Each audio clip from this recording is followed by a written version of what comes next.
Pernahkah kamu merasa ada yang tidak beres sejak masa PDKT, tapi mengabaikan karena terlalu fokus pada chemistry yang menyenangkan? Kenapa korban toxic relationship sering menyadari red flag terlalu terlambat? Kenapa tanda-tanda bahaya emosional di awal PDKT sering terlihat biasa saja, bahkan romantis? Jika kamu pernah melewati tanda-tanda ini di masa lalu, tekan like sebagai pengakuan, subscribe untuk konten pencegah toxic relationship, dan tulis di kolom komentar red flag mana yang paling sulit kamu kenali di awal PDKT. Mari berbagi pengalaman untuk saling menguatkan.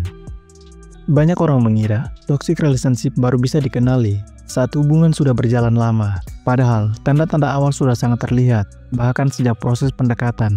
Sayangnya, kamu yang pernah menjadi korban hubungan toksik cenderung mengabaikan red flag ini karena luka batin, trauma masa lalu, atau rasa haus akan validasi. Di video ini, saya akan mengajak kamu menyadari 5 red flag emosional yang sering diabaikan saat PDKT, agar kamu bisa lebih waspada dan terlindungi secara emosional sejak awal. Selamat datang di Zona Bebas Toksik, sebuah ruang aman untuk kamu yang sedang berjuang dalam hubungan yang melelahkan, membingungkan, dan terkadang menyakitkan. Melalui konten edukatif, reflektif, dan penuh empati, saya membantu kamu mengenali tanda-tanda hubungan toksik, membangun batasan yang sehat, serta menyadari kembali nilai diri kamu. Mari kita mulai. Red flag pertama adalah ketika seseorang terlalu cepat membuka diri secara emosional dan mendorong kamu untuk melakukan hal yang sama.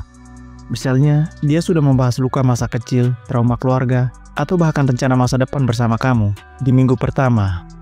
Kedengarannya mungkin romantis atau berani jujur, tapi hal ini bisa menjadi bentuk manipulasi halus. Ini disebut dengan keintiman palsu. Keintiman palsu yang dibangun cepat untuk menciptakan ikatan emosional yang tidak sehat.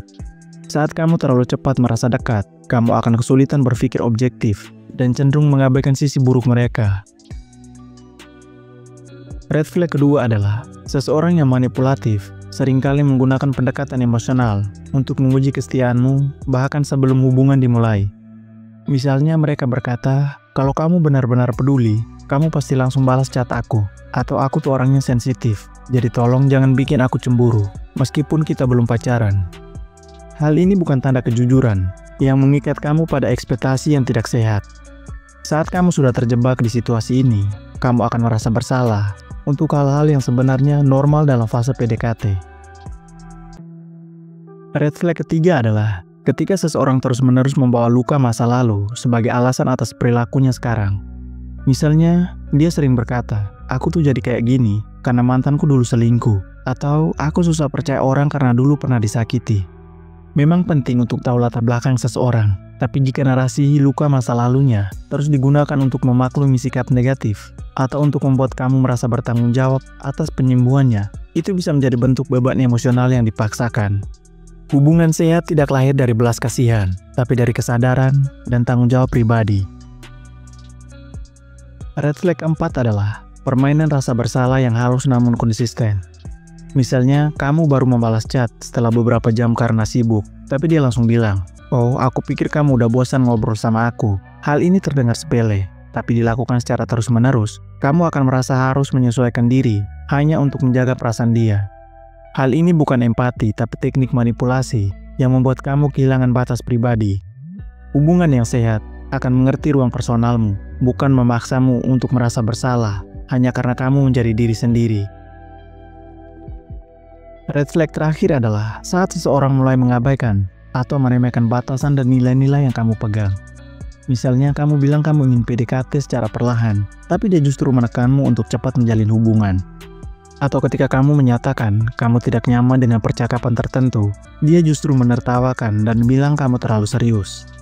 Ini adalah bentuk pelecehan emosional terselubung. Orang yang menghargaimu tidak akan menguji batasanmu, tapi akan mendengarkan dan menyesuaikan diri dengan apa yang kamu anggap penting.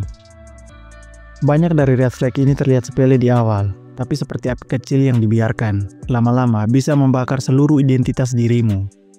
Kalau kamu pernah mengalaminya, pertanyaan sekarang adalah, apakah kamu benar-benar mengenali bentuk cinta yang sehat, atau kamu hanya familiar dengan rasa sakit yang dibungkus perhatian?